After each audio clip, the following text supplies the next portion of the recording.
Pete and we've been playing concert as a duo for about 2 or 3 years, and we were lucky to make a live album, travels to the West, and we wanted to go to have a new experience, or to go to the next level, where we mix a bit of live performance and studio work.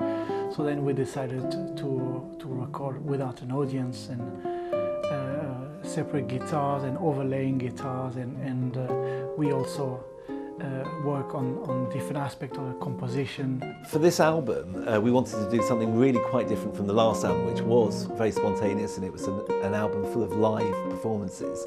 We decided that we would make a studio album and really prepare something which was going to work from beginning to end and encompass as many of the styles that we both are involved in as writers and players. So we both thought about what we were going to present and make sure that we didn't end up with 8 ballads on the album, for example. So Nick came along with some of his Turkish influenced music. I thought, well, we have a lot of guitars that we like to use. How can we really best employ these to make the maximum use of the tonal varieties we have from all these guitars? So some of the tunes I actually wrote really for the album, which we probably can't perform live because we've layered so many different guitars. But this was a really nice challenge to be able to actually write music which would stand up on its own on the album, as opposed to being something which we then expand live on the gigs. It had a completely different momentum to it, and in fact we both wrote the material very, very quickly. We decided that we would do this album. We spoke on the phone and said, should we make this really big and use all our instruments? And we both had exactly the same feeling that this would be a great way to progress our project.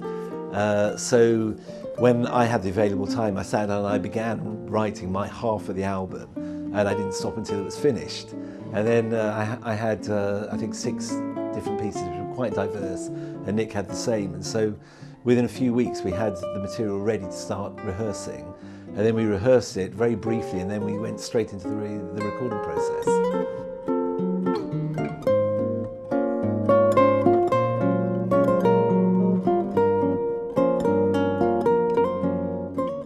The nice thing about working with this duo is that there's much more spontaneity, I would have to say, in the playing, particularly live, than with previous projects that I've been involved with.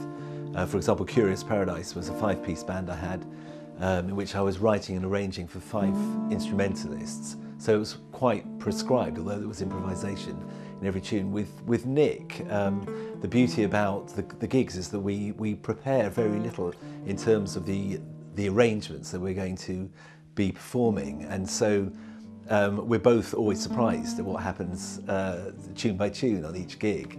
We had such a great experience playing live, so we wanted to take it to the next level and experiment with the sort of sound we can have with all our guitars and overlaying. And then we of course decided to broaden our influences, a bit more Turkish, a bit more experimental, ECM, jazz, counterpoints, and overlaying guitar.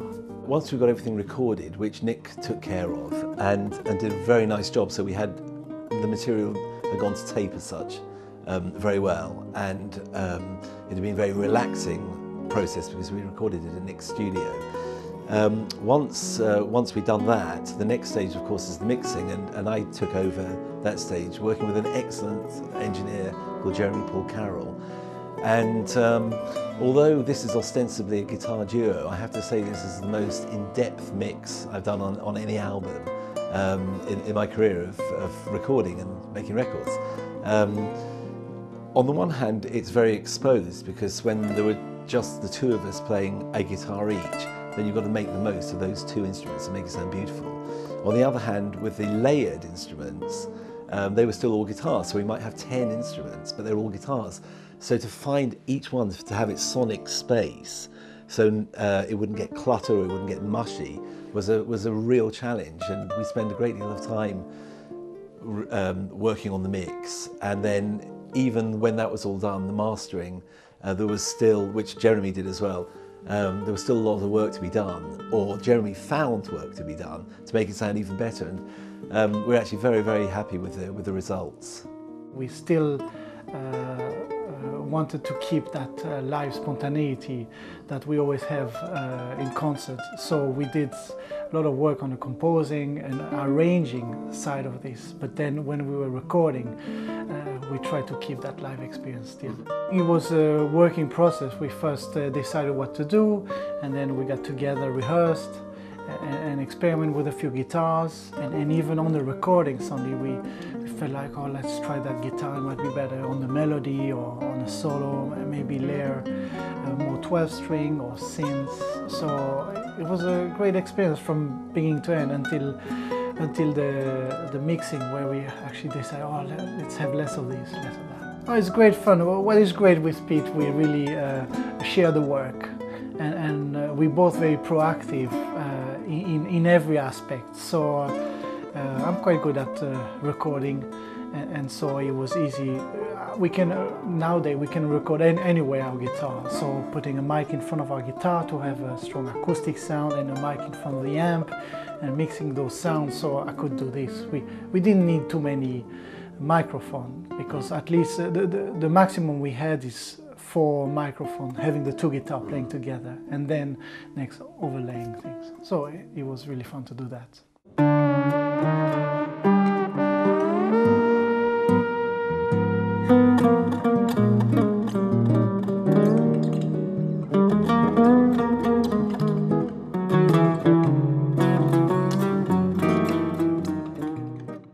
The album will be ready at the end of January, and it's coming out on Nick's label, which is MGP Records. And then very shortly afterwards we have a tour for covering a couple of months of the UK, where we've got about 22 dates covering most of England actually. And we'll be performing a lot of material from this album and from our last album. We'll be taking probably 10 guitars with us of varying types, from nylon string to 12-string acoustic, 12-string electric, glissanta, that's a fretless 11-string guitar. Just various things to make a much more interesting show than 2 guys there sitting playing 2 guitars all night. As that's very much part of this show that we like to present, is as varied a sonic palette as we can offer.